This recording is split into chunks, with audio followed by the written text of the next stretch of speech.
everyone, welcome back. In this week's video, I wanted to show you my finished canvas painting. I finally finished it. I've been working on it for what feels like forever, but I haven't really been spending a lot of time working on it. It's just been waiting for me to get back to.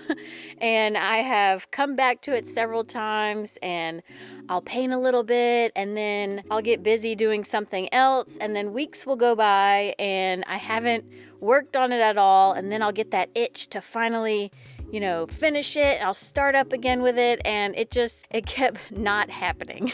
And it's so weird because every time I would go back and start painting on it after weeks of not painting it, it's almost like I had to restart the painting process. Like I would have to feel it out again, you know what I mean?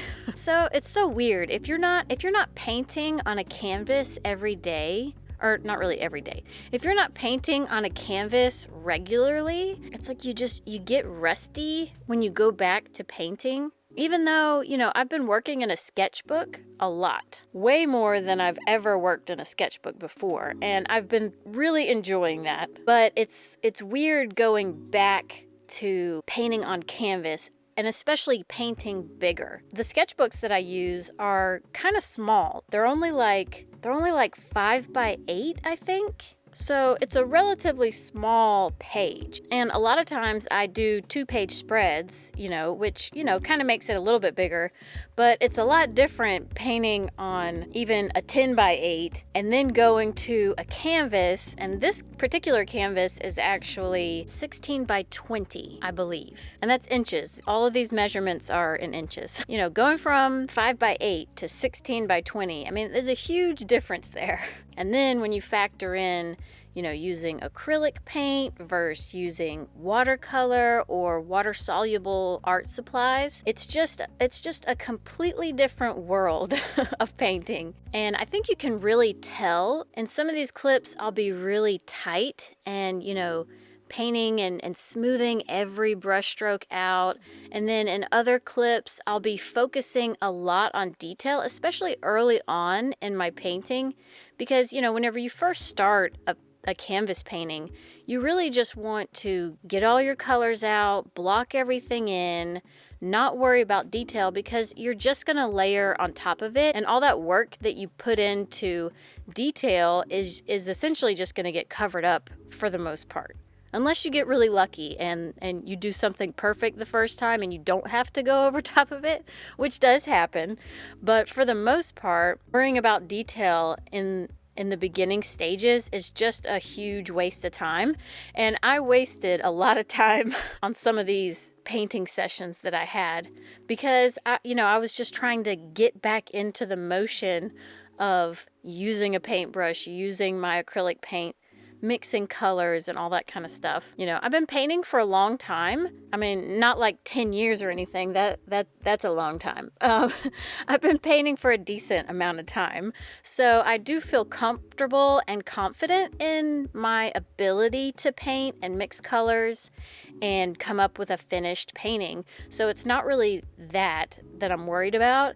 It's like being able to feel the painting out, if that makes any sense. There's like a certain rhythm that happens whenever you're painting a full canvas. And, sometimes it takes you a little while to get into that rhythm. But once you get in the rhythm, that's whenever, you can be in like a flow state, and it's just everything comes effortlessly. And, not that you don't have struggles when you're painting, but it's just like things just click. And it's so much easier to achieve what you're looking for whenever you're in that kind of, groove of painting. So whenever you have to take time away from a painting and you can't paint for like weeks afterwards, it's like, you can't remember, okay, what colors did I use to mix that exact color? Because color matching at that point is a big deal, unless you just want to change the whole color scheme, which usually you don't want to do. And whenever you have a lot of colors like I do, I have too many colors honestly. I don't need as many colors as I have, but that's besides the point. But whenever you have a lot of options to choose from, it can be hard to be like, okay, did I use this lighter, cooler yellow, or did I use this warmer yellow mixed with this green? And did I use this green that's kind of blue, or did I use this, you know, lighter green? It's like you start not really remembering what you really mixed to create these colors, and that in itself is challenging, and it just kind of eats into your painting time. And then by the time you figure it out, it's like, okay, I use these specific colors and I have all those back on my palette now, and I've already lost several hours just, you know, setting everything up and getting all my colors correct, you know. And then you start in painting, and it takes time to kind of, you know, loosen up your brush strokes if you're trying to achieve a loose kind of look. So it's just, it's crazy how much, like, I think I was looking back through my videos to try to find the exact video where I created this snail in my sketchbook. It was an intuitive drawing video. That video was a lot of fun. I'll link it in my description box below this video if y'all want to check that one out if you haven't seen it. Anyways, in that video, you know, I started out with just some scribbles, and it ended up turning into this snail. And I loved the drawing so much that I had to put it on canvas. It was just, you know, it was a done deal. It was going to be on canvas. So I started it almost immediately. And whenever I looked back, that video was 2 months ago. So it's hard to believe that I started this thing 2 months ago and I'm just now finishing it. But whenever I loaded up all the footage onto my computer to edit everything, it was actually only like 8 hours worth of painting, which I know can seem like a lot, but a painting of this size, you know, 3 years ago, a painting of this size probably would have taken me more like 36 hours because I was extremely slow at painting when I first started, you know, and that's including, you know, setting up the camera and mixing colors. But the point is, it didn't take me 2 months of painting. Anyway, it was just a lot of time in between painting. And usually, you know, I might go a week, I might go 2 weeks without painting, but usually I'm able to paint, you know, for a couple of days straight, and I'll usually finish a painting within a couple of weeks because I've been working on it, you know, relatively consistently. And this is the first one I think that I've ever completed where it's been small bits of time over a long time to complete it. So it was interesting when I was editing all this footage back together. I could really see like, okay, this day when I was painting, I was very tight. And then on this day when I was painting, I had to like basically wipe it all out and get really loose, pretty much cover up what I had just done because, you know, I knew it was too tight and it needed to kind of be, you know, done better. And even today, okay, so I finished this painting technically today because this morning when I was having my coffee, I was looking at it and, you know, I needed to just tweak a couple of little things, like microscopic little things, you know, where it's like, okay, this line is not completely, you know, rounded. It kind of like, it needs to be moved to the right ever so slightly. And, you know, just doing that took 2 hours of fiddling with tiny little marks to get them absolutely perfect because my perfection brain was like, this painting is not done until these little bitty things are fixed. I can't call it done until I'm absolutely happy with all of it. And I have to say, after doing all of that and running back and forth and looking at it in a mirror, because whenever you look at something in a mirror, it can show you the flaws. Sometimes it can show you too many flaws, but you know, the main flaws is what you're looking for.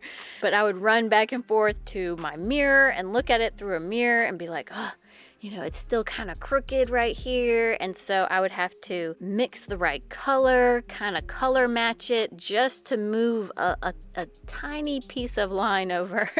So I did not film that part. The last portion of a painting definitely takes the longest amount of time. And I think there's even like a rule that artists talk about where it's like an 80-20. It's like the last 20% of a painting takes 80% of the time to complete. I think that's what the saying is. I don't know. I might be getting it wrong. It's something like that. The point is that you can have a painting that is so close to being done, but it's like the final, the final marks and really kind of punching it up and making it complete takes the longest amount of time. And that can be really frustrating for a lot of people. It's frustrating for me sometimes. Sometimes I'm like, last night before I went to bed, I was not happy with the painting because I knew there were these things and they were just like small little annoyances that were just, eating at me, and I couldn't enjoy the painting that I had done that was almost finished, that literally needed like the tiniest bit of work for me to love the painting. And it's like I couldn't fully love the painting yet, and it's so frustrating. But in the end, it's so worth it, and it's definitely one of the best feelings. I feel like starting a painting and finishing the painting are like the two best parts. The middle part is where, you have a lot of ups and a lot of downs, and you just kind of ride the roller coaster until you get to the end. Anyways, I'm super happy with this painting. I hope you enjoy watching it develop and kind of see my mistakes that I make. And, I tried to keep the brush strokes in there to where you could see kind of in a real-time scenario, like, what I'm kind of doing. I know a lot of times whenever you start like time lapses, it's really hard to see, okay, I saw this develop into this, but I don't really know what they did to get it to do that. It can easily look like, okay, well, everything's just blended in together, and you lose the brush strokes and the way that you're moving your brush and all that kind of stuff. The finished piece is actually a little bit different than what I thought it was going to turn out like. I mean, it very much looks like my drawing in my sketchbook, but the end result that I kind of got, it's like it almost has this Disney kind of vibe that was very unexpected, which, I don't think I'm upset about that.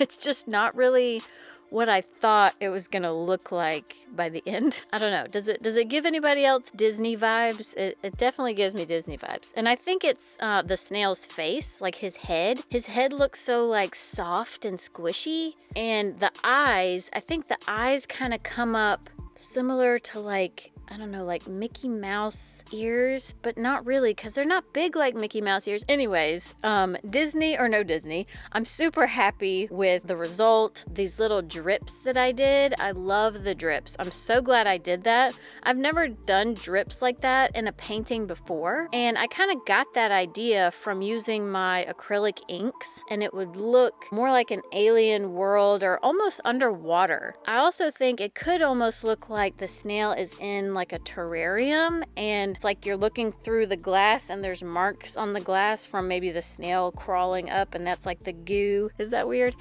Anyways, I hope you enjoyed this. Thank you everyone who hit the like button and watched all the way till the end. I know my canvas painting videos don't usually get a lot of views. YouTube doesn't really want to push those out to people. So any comments or likes goes a really long way. So thank you everyone who's done that. Next week, I will have another quick 2-minute warm-up exercise video for y'all. Thanks again, and yeah, I'll see y'all next time.